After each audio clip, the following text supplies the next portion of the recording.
Hello बच्चों, देखिए page number 137 पर हम लोग यहाँ तक डिस्कस कर चुके थे इस एग्जाम्पल तक। ओके, थोड़े से एग्जाम्पल्स रह गए हैं यहाँ पर, वो भी मैं डिस्कस कर लेती हूँ। मुझे लगा कि आप खुद कर लोगे, बट मैंने देखा कि कुछ बच्चे प्रॉब्लम फेस कर रहे हैं, तो इस नोटबुक में जितने भी एग्जाम्पल्स हैं वो सारे मैं डिस्कस कर रही हूँ। और एक टाइप के और रहते हैं इसके अंदर एग्जाम्पल्स, ठीक है। कि आपको अभी तो हम क्या कर रहे हैं कि कंपाउंड दिया हुआ है, आपको स्ट्रक्चर दिया हुआ है, आपको नेमिंग करनी है, ठीक है। इसका एक पोर्शन और रहता है कि आपको नेम दिया हुआ है, उससे स्ट्रक्चर हमें कैसे बनाना है। ओके बेटा, so that is also important because वो भी नेमिंग में ही आता है। ओके, और इस चैप्टर से मैं आपको बता देती हूँ पहले से ही कि ये जो पेज नंबर 139 पे ये जो टॉपिक है आइसोमेरिज्म, ये पूरा कट हो चुका है, ठीक है। आपको आइसोमेरिज्म नहीं करनी है, मतलब आपका जो सिलेबस है वो 130 इस इन नोट्स के अंदर 139 के बाद जो शुरू होगा वो शुरू होगा वेट 139 के बाद शुरू होगा, यस दिस इज, ठीक है। 139 से 146 मैं लिख देती हूँ यहाँ पे, 139 से 146, ठीक है बच्चे। मतलब कि आइसोमेरिज्म से लेकर ये जो पूरा आपका ये ऑप्टिकल आइसोमेरिज्म, ज्योमेट्रिकल आइसोमेरिज्म, ये सब स्ट्रक्चर्स जो हैं वो कट हो चुके हैं, ठीक है। उसके बाद आपका जो चैप्टर शुरू होगा वो शुरू होगा यहाँ से, वर्नर्स थ्योरी से, ठीक है बच्चे, यहाँ से शुरू होगा। Is that clear? तो अभी हमें सिलेबस करते हुए ये भी बहुत इंपॉर्टेंट है देखना कि सिलेबस में क्या क्या कट हो चुका है, बिकॉज हम वो चीज़ें करते रहें जो सिलेबस में नहीं है, उसका कोई फ़ायदा नहीं है, ठीक है। तो मैं आपको एक नई आज PDF और सेंड कर दूंगी जो कि कटे हुए सिलेबस के साथ है। Is that clear? लेकिन पेज नंबर आप बहुत ध्यान से देखना उसमें, है ना, क्लियर है कि कोई गलती ना हो। 139 से 146, 146 में वर्नर थ्योरी से आप स्टार्ट करेंगे दोबारा, ठीक है बच्चे। बाकी सारा आपका कट हो चुका है, जितनी भी आपकी स्टीरियो आइसोमेरिज्म है, ज्योमेट्रिकल आइसोमेरिज्म है, ऑप्टिकल आइसोमेरिज्म है, स्ट्रक्चर्स हैं। और मैं आपको एक और भेज दूंगी डिलीटेड सिलेबस और रिवाइज्ड सिलेबस की फ़ोटोज़ खींचकर। मेरे पास ये पूरा सिलेबस भी है जिसमें आपको इसमें लिखा भी हुआ है, देखिए आप देख सकते हैं, डिलीटेड सिलेबस भी लिखा हुआ है। आई शो यू, देखिए कोऑर्डिनेशन कंपाउंड्स में स्ट्रक्चर एंड स्टीरियोमेरिज्म कट चुकी है पूरी। लास्ट का टॉपिक है इंपॉर्टेंस ऑफ कोऑर्डिनेशन कंपाउंड्स, ये भी पेपर में इसमें से 2 नंबर का पूछ लिया जाता था, ठीक है। क्वांटिटेटिव एनालिसिस में extraction of metals and biological systems, 4-5 applications दे रखी हैं, सारी कट हो चुकी हैं। मींस 2 टॉपिक इस चैप्टर से कट हो चुके हैं, that is structure and stereo isomerism, ठीक है, आइसोमेरिज्म मतलब, ठीक है, और importance of coordination compounds. Is that clear? Structure and stereo isomerism, okay. चलिए, ये एक थोड़ा सा कंफर्म करना पड़ेगा कि आइसोमेरिज्म पूरा कट हो गया या जस्ट वेट,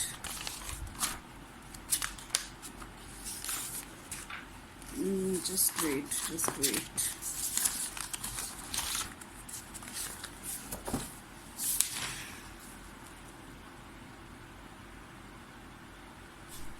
हाँ, ये लिखा हुआ है ना, ठीक है, ठीक है, कट चुका है। स्ट्रक्चर एंड स्टीरियो आइसोमेरिज्म मतलब structure isomerism and stereo isomerism, मतलब स्टीरियो आइसोमेरिज्म पूरा कट हो गया, मतलब आइसोमेरिज्म ही कट हो गया। बिकॉज पहले हम लोग क्या करते हैं, देखिए स्ट्रक्चरल आइसोमेरिज्म है ना, और उसके बाद हम करते हैं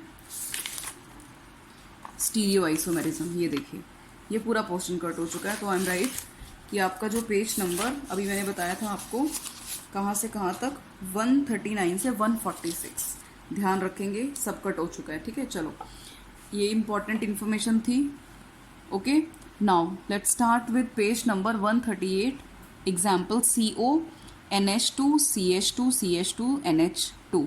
तो कौन सा लिगेंड है बेटा ये, इथेन 1,2 डाईअमीन, और कितने लगे हुए हैं, 3। अब बता दिया था आपको मैंने कि अगर लिगेंड के अंदर ही डाई ट्राई टेट्रा कुछ भी लगाओ तो आप उसका जो नंबर होता है बाहर, ये है ना कि कितने लिगेंड लगे हुए हैं, तो इसमें 2, 3, 4 के लिए आप डाई ट्राई फिर से यूज़ नहीं करोगे, मतलब यहाँ पे ट्राई इथेन 1,2 डायमीन नहीं लिखोगे। 3 के लिए क्या बताया था बेटा, ट्रेस। आ गई बात समझ में? तो ट्रेस लिखेंगे इस नंबर के लिए कि कितने लिगेंड्स हैं, 3 है तो ट्रेस लिखेंगे। Why trace? वैसे तो डाई ट्राई लिखते हैं, लेकिन ट्रेस क्यों लिखेंगे, बिकॉज लिगेंड में ऑलरेडी डाई लगा हुआ है यहाँ पे, है ना, तो इसलिए। तो ट्रेस इथेन 1,2 डाईअमीन, उसके बाद क्या बचा, metal, cobalt is your central metal atom cobalt, उसके बाद कोबाल्ट की ऑक्सीडेशन स्टेट। कैसे निकालेंगे कोबाल्ट की ऑक्सीडेशन स्टेट? देखिए यहाँ पर कोबाल्ट कितना है? 1 है ना। कोबाल्ट कितना है? 1, तो 1 दोबारा लिखते हैं, 1 × x, मतलब कि नंबर मल्टीप्लाइड बाय जिसकी आपने क्या करना है, ऑक्सीडेशन स्टेट या ऑक्सीडेशन नंबर कैलकुलेट करना है, प्लस कितने लिगेंड्स लगे हुए हैं? 3, लेकिन न्यूट्रल हैं, तो कितना रहेगा? मल्टीप्लाई कितना करोगे? 0 से, बिकॉज न्यूट्रल है। समझ में आ गई बेटा? अब देखिए ये बाहर 2 है, ये पूरा जो कंपाउंड है इसके बाहर 2 है, मीन्स कोबाल्ट कितने हैं? 2, तो कोबाल्ट 1 नहीं। हाँ जी, कैसे निकालेंगे इसकी ऑक्सीडेशन स्टेट? देखिए कोबाल्ट कितने हैं? 1 × x ले लिया हमने यहाँ पर, ठीक है, प्लस En कितने लिगेंड्स हैं? 3 लिगेंड्स हैं, तो 3 × क्या रहेगा? 0। Why? Because it's a neutral ligand, है ना, is equals to +3। Why? Because overall complex के ऊपर कितना चार्ज है? +3, तो x + 0 is equals to +3, that's why x is equals to +3। समझ में आ गया? तो यहाँ पर मेटल की कितनी ऑक्सीडेशन स्टेट आई है? 3, तो इसलिए रोमन्स में 3 लिख देंगे। Okay, now next example is क्या? NiCl2 PPH3 twice. ठीक है बच्चे, अब देखिए यहाँ पर क्या है। अब अगर मैं बोलूँ कि चलो मैं यहाँ से स्टार्ट करती हूँ, जैसे अब NH3 है, ये हम सबको पता है कि क्या है? अमोनिया है। अब मैं नाइट्रोजन फैमिली लिख रही हूँ, नाइट्रोजन, फॉस्फोरस, आर्सेनिक, एंटीमनी और बिस्मथ। समझ में आ रही है बात? This is nitrogen family. New Zealand, Pakistan, Australia सब बिखारे। Nitrogen, phosphorus, arsenic, antimony and bismuth. Okay, अब मैं क्या करूँ? अगर यहाँ नाइट्रोजन, मैं एक्चुअली तुम्हें लिगेंड समझाना चाह रही हूँ कि कैसे है। नाइट्रोजन को अगर मैं रिप्लेस कर दूँ उसके फैमिली मेंबर से, फॉस्फोरस से, तो क्या हो जाएगा बेटा? इसको क्या बोलेंगे? फॉस्फीन। क्या बोलेंगे? फॉस्फीन। तो मतलब ये अमोनिया है और इसको क्या बोलेंगे? Phosphine. Is that clear? Okay, अब मैंने यहाँ पर क्या कर दिया, अब इसको अगर मैं इसकी शेप बनाऊँ तो कैसे बनेगी? ऐसे बनेगी। Are you getting this point? Because ammonia की हम कैसे बनाते होते हैं? अमोनिया की हम ऐसे बनाते होते हैं, NH3। तो बस यहाँ पर क्या चेंज किया है? नाइट्रोजन की जगह फॉस्फोरस, एक ही बात है ना। तो अब अगर मैं इन तीनों हाइड्रोजन्स को यहाँ पर किससे रिप्लेस कर दूँ? फिनाइल ग्रुप से, है ना, लोन पेयर। फिनाइल ग्रुप क्या होता है बेटा? C6H5, C6H5, C6H5।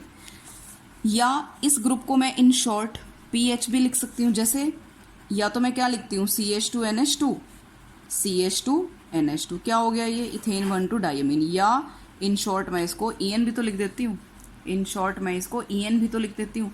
तो इन द सेम वे मैं इस ग्रुप को ऐसे ना लिख के PH भी तो लिख सकती हूँ। आगे बात समझ में? तो है क्या बेसिकली, क्या बन गया ये? P के साथ पहले क्या थे बेटा?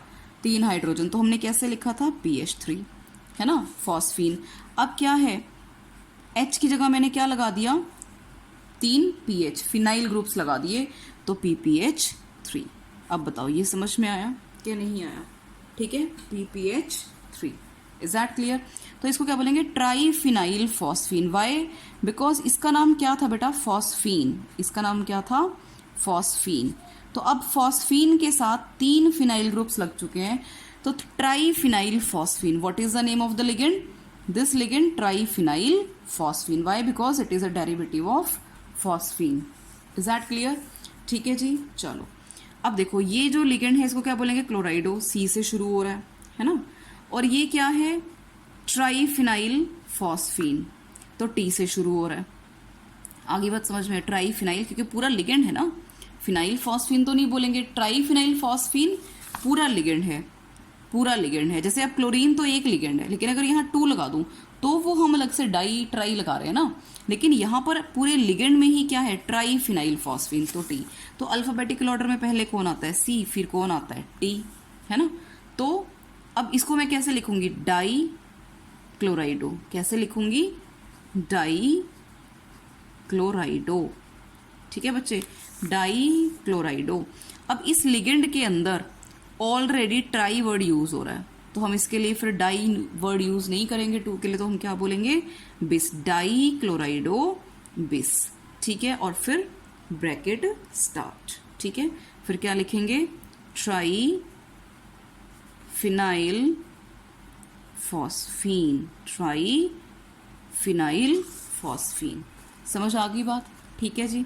और उसके बाद क्या, मेटल का नेम, क्योंकि ये लिगेंड्स हो गए दोनों, मेटल बची, इधर लिख देती हूँ, मेटल का नेम इज निकल। और फिर उसकी ऑक्सीडेशन स्टेट।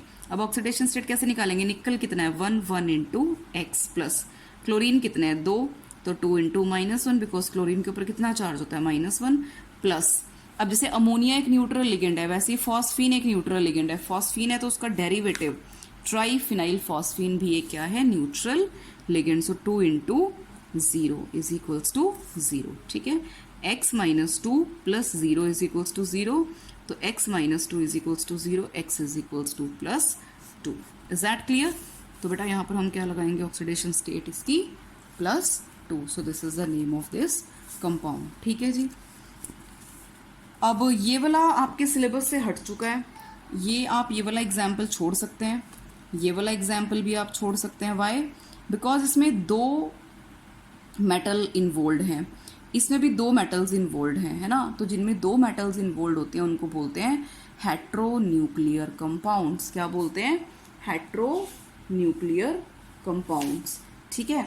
अगर हम सिलेबस में देखें तो जो हमारे पास हैं, अभी तक हमने जितने भी एग्जाम्पल्स किए उनके अंदर मेटल कितनी थी, 1 थी, है ना, मेटल 1 थी।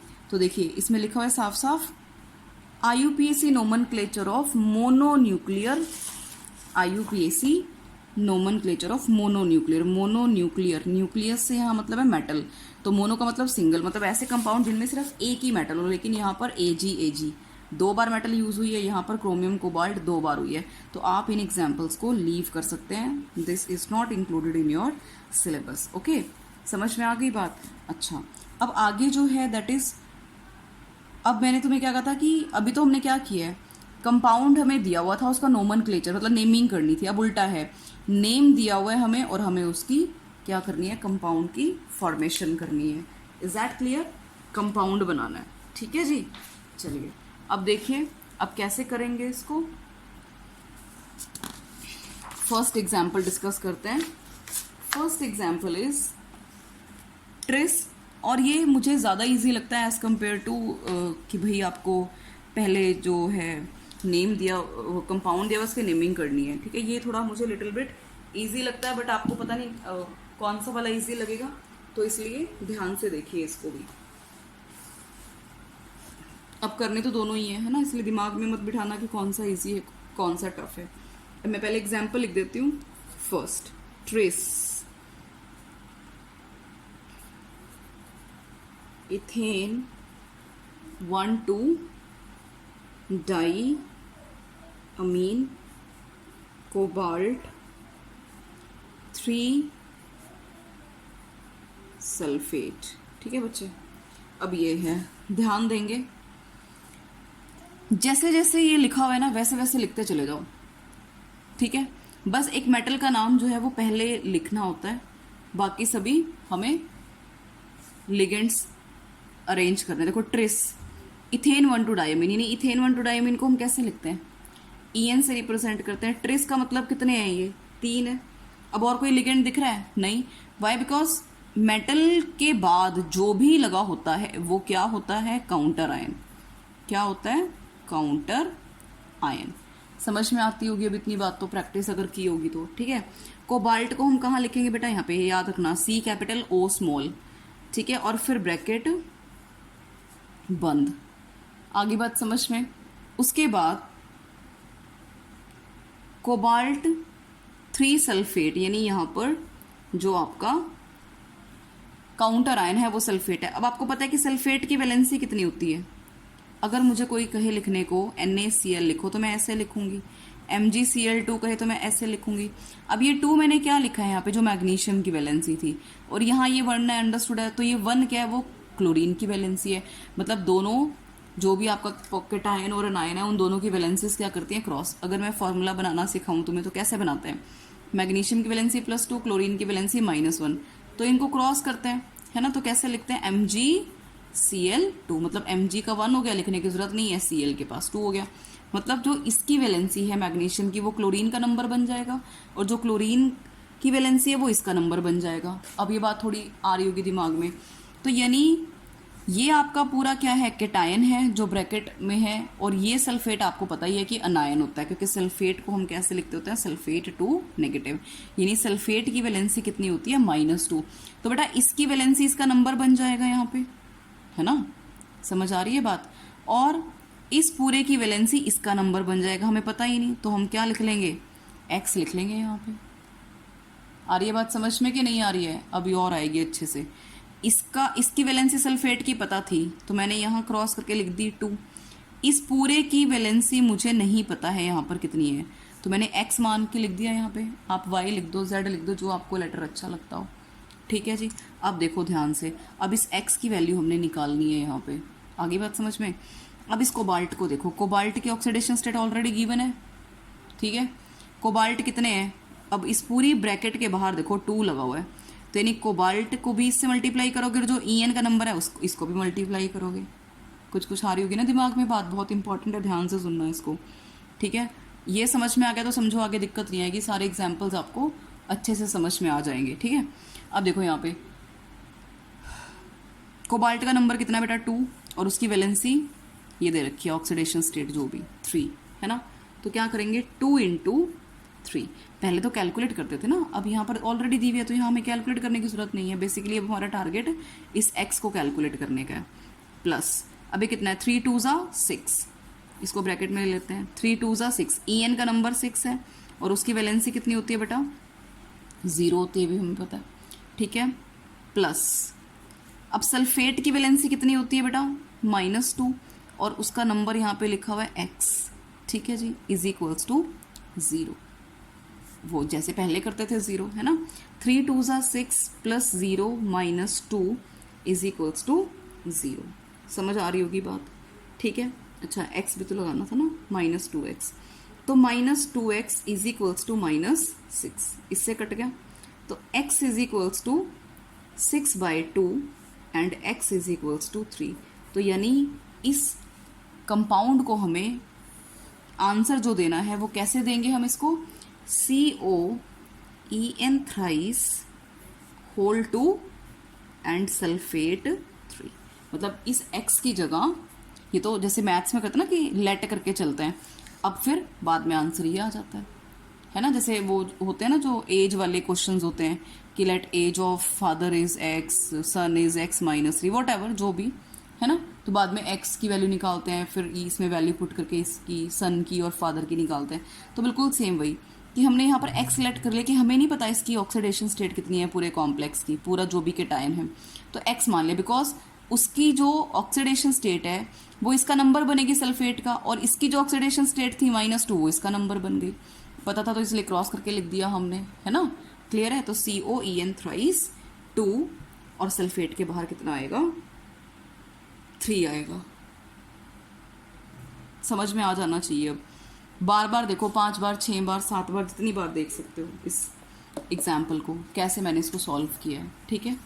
ये चीज़ आनी बहुत ज़रूरी है उसके लिए, ये तभी तो ना छोटे छोटे, देखो 9th का कॉन्सेप्ट आ गया है यहाँ पे, है ना, आता है ना 9th में कि हाउ टू मेक फार्मूला, वहाँ पे बड़े सारे फार्मूले प्रैक्टिस करने के लिए दिए हुए हैं। किसी को इनमें दिक्कत आती है तो बुक निकालो 9th की और फिर करना स्टार्ट करो, कोई बात नहीं, है ना। चलो अब हम डिस्कस करते हैं सेकंड एग्जाम्पल।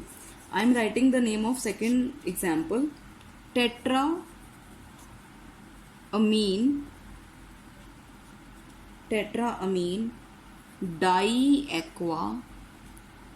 आप साथ साथ प्रैक्टिस करें, लिख लिख के कॉपी पेन रखें साथ में, कोबाल्ट, ठीक है, 3 क्लोराइड, इज दैट क्लियर।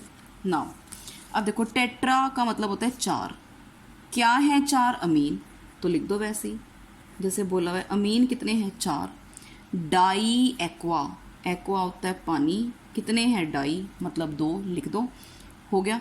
अब उसके बाद क्या बचा, कोबाल्ट, कोबाल्ट को यहाँ लिख देंगे, है ना, और उसके बाद हम ब्रैकेट क्लोज करेंगे, बिकॉज बाकी आगे कुछ नहीं है, क्योंकि मेटल की ऑक्सीडेशन स्टेट के बाद जो भी होता है दैट इज योर बताया मैंने काउंटर आयन, है ना, काउंटर आयन को लिखते हैं लेकिन कहाँ पर, ब्रैकेट के बाहर। तो अब इसकी वैलेंसी तो -1 है तो यहाँ आ गई 1, कोई जरूरत नहीं है लिखने की। लेकिन इसकी हमें नहीं पता तो हमें क्लोरीन का नंबर यहाँ पे ऐसे x लिखना पड़ेगा, बिल्कुल जैसे डिट्टो डिट्टो है जैसे पहले लिखा था। सल्फेट की पता थी वैलेंसी -2, जो भी ऑक्सीडेशन स्टेट होते हैं तो वो हमने यहाँ पर लिख दी क्रॉस करके। अब क्लोरीन की पता है कि -1 है तो यहाँ 1 लिखने की जरूरत नहीं होती, आप लिखोगे तो गलत भी नहीं है, 1 लिखो चाहे ना लिखो, वैसे लिखते नहीं होते, है ना, क्योंकि जब भी हमें कोई 5 लिखने को बोलता है तो हम ऐसे थोड़ा लिखते हैं +5, we always use to write like this 5, है ना, तो we always use to write like this 5। तो इसी तरह से ये अंडरस्टूड है कि जब भी हम Na से लिखते हैं तो हम Na1Cl1 नहीं लिखते, जब भी MgCl2 लिखते हैं तो ऐसे नहीं लिखते, हम हमेशा क्या ऐसे लिखते हैं MgCl2, बिकॉज अंडरस्टूड है कि Mg1 है ना। तो इसी तरह से 1 नहीं लिखते, तो मैं दोबारा ही लिख रही हूँ इसको, because it is quite understood, water 2 bracket और क्लोरीन x, बस हमें इस x की वैल्यू निकालनी है and we will get 1 mark. Okay, now see cobalt की ऑक्सीडेशन स्टेट कितनी है 3।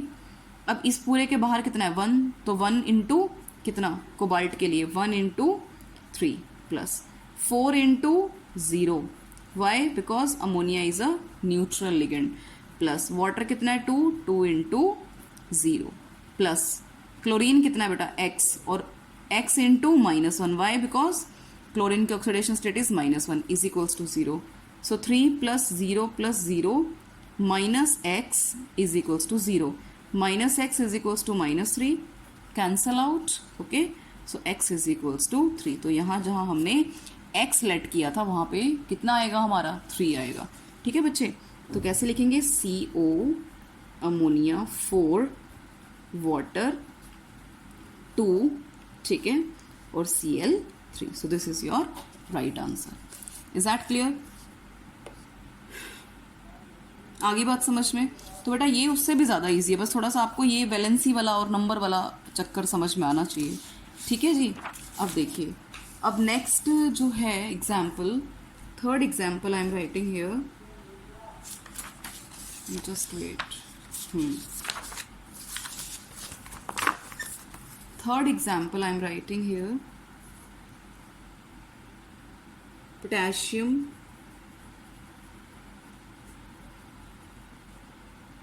टेट्रासाइनो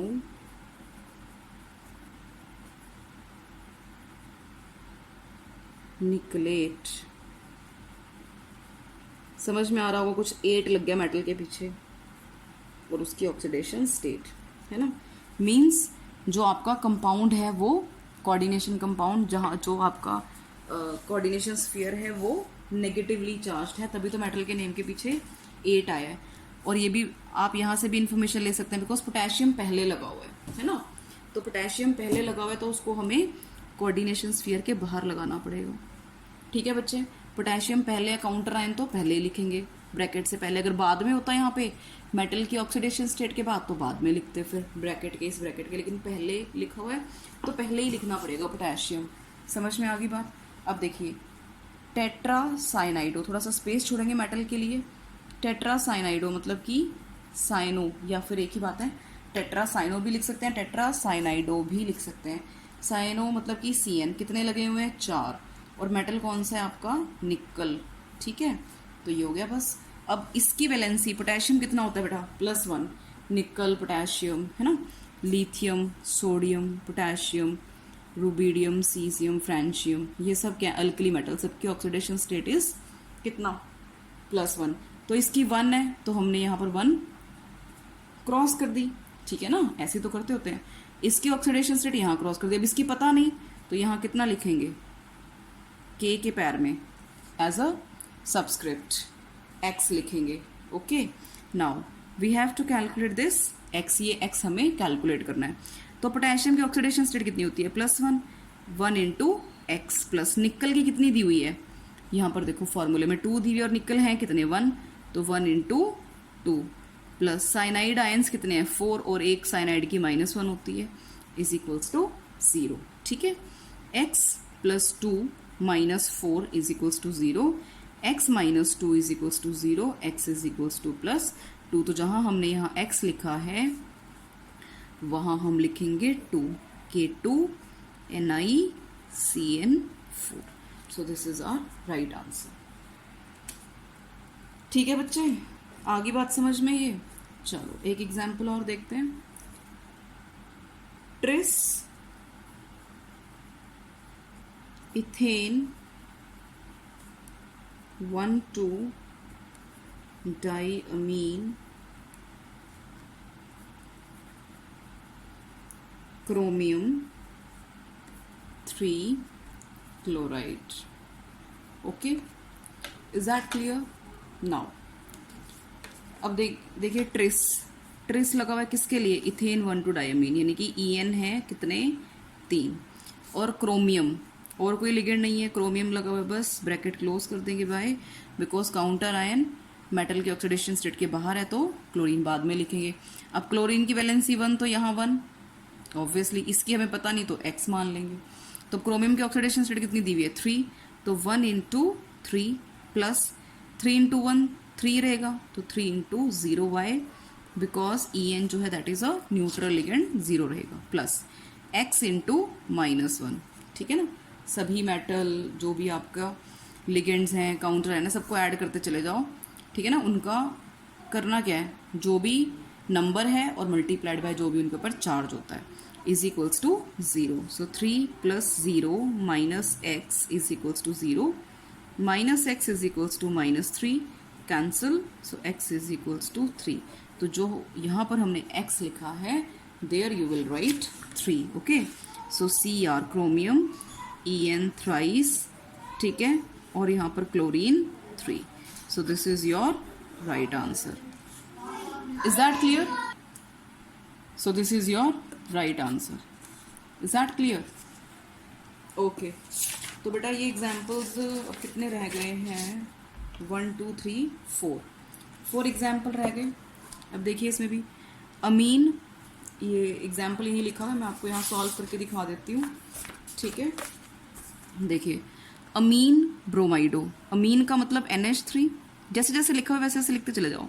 ब्रोमाइडो का मतलब ब्रोमीन, ठीक है. क्लोराइडो मतलब Cl. नाइट्राइटो मतलब कि NO2, ठीक है. नाइट्राइटो N का मतलब क्या है कि N से जुड़ा हुआ है, यानी नाइट्रो.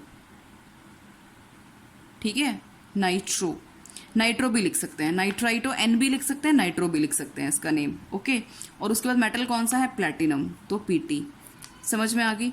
अब कोई काउंटर आयन नहीं है ना, दिख रहा है ना, कोई काउंटर आयन नहीं है, बस हमें लेकिन ये नहीं पता कि यहाँ कितना आएगा. ये न्यूट्रल है, पॉजिटिवली चार्ज्ड है, नेगेटिवली चार्ज्ड है, मतलब यहाँ हमें नहीं पता कितना आएगा x. तो इसलिए मैंने इसको क्या कंसिडर कर लिया? x मान लिया. ठीक है, अब देखो ध्यान से, ये बात बहुत इंपॉर्टेंट है.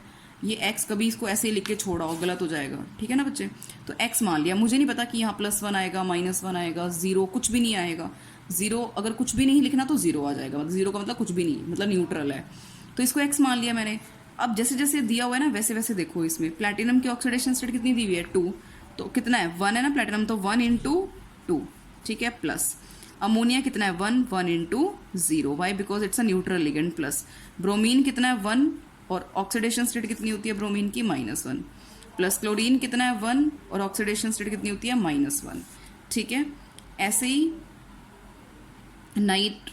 NO2 कितना है? 1, और इसकी ऑक्सीडेशन स्टेट कितनी होती है? -1. Is equals to x, because overall complex के ऊपर क्या लिखा हुआ है? x हमने कंसिडर किया हुआ है. तो देखिए 2, ये तो 0 हो गया, plus minus -1 plus minus -1 plus minus -1 is equals to x. So 2, अब इसको और अगर इसको कर लूँ मैं तो -1 कितना हो गया? -2. -1 is equals to x. So 2 से 2 कट गया, तो x की वैल्यू कितनी आ गई बेटा? -1. Are you getting this idea? तो इस x की जगह मुझे क्या लिखना था? -1. ठीक है ना, समझ में आ गई? तभी तो प्लैटिनेट लिखा है. देखो आ गया ना अपने आप. सब चीज़ें अगर आप सही जा रहे हो ना तो सब चीज़ें अपने आप सही आ जाती हैं, बैलेंस हो जाती हैं. तो देखो प्लैटिनेट लिखा है तो मतलब आपको समझ जाना चाहिए था कि यहाँ पर नेगेटिव आएगा. अब वो कितना आएगा वो डिपेंड करता है. ठीक है, तो इस तरह से ये हमें सॉल्व करना है. अब 3 एग्जाम्पल्स तुम्हारे लिए छोड़ रही हूँ. नहीं समझ में आएंगे तो मैं नेक्स्ट वीडियो में बता दूंगी फिर ये भी, लेकिन 3 अपने आप एटलीस्ट ट्राई करना इनको, ठीक है बच्चे। और एनसीईआरटी में भरे पड़े हैं एग्जाम्पल्स दोनों तरह के। नेम लिखा हुआ है, कंपाउंड की फॉर्मेशन करनी है, कंपाउंड आपको दिया हुआ है, नेम आपने बताना है, ठीक है ना। तो दोनों तरह के एग्जाम्पल्स हैं। प्रैक्टिस, क्योंकि 3 या 4 नंबर की पक्का नेमिंग आनी ही आनी है, अब की बार 8 नंबर का चैप्टर है तो इसलिए आप इसको अच्छे से प्रैक्टिस करें, ओके। नेक्स्ट, ये आइसोमेरिज्म पूरा कट हो चुका है तो इसको जरूरत नहीं करने की, स्ट्रक्चरल आइसोमेरिज्म भी और ऑप्टिकल आइसोमेरिज्म, स्टीरियो आइसोमेरिज्म भी, ठीक है। इसके बाद हम जो स्टार्ट करेंगे topic, that is yes Werner's theory. Next जो टॉपिक हम स्टार्ट करेंगे दैट इज वर्नर्स थ्योरी। अब इसमें 3 आपके पास थ्योरीज हैं आपके सिलेबस में, एक है वर्नर्स थ्योरी, एक है वैलेंस बॉन्ड थ्योरी और एक है क्रिस्टल फील्ड थ्योरी, ठीक है। बस ये 3 टॉपिक्स हैं।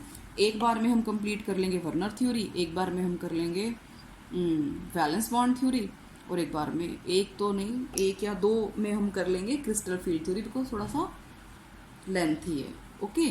तो इस तरह से आपके 3 टॉपिक्स रहते हैं। बाकी एक छोटा सा टॉपिक है कलर एंड मैग्नेटिक प्रॉपर्टीज़, तो मतलब हार्डली 4 इसकी और वीडियोस बनेंगी and then we will be finished with this chapter. Is that clear? तो इतना आप प्रैक्टिस करें इसको अच्छे से।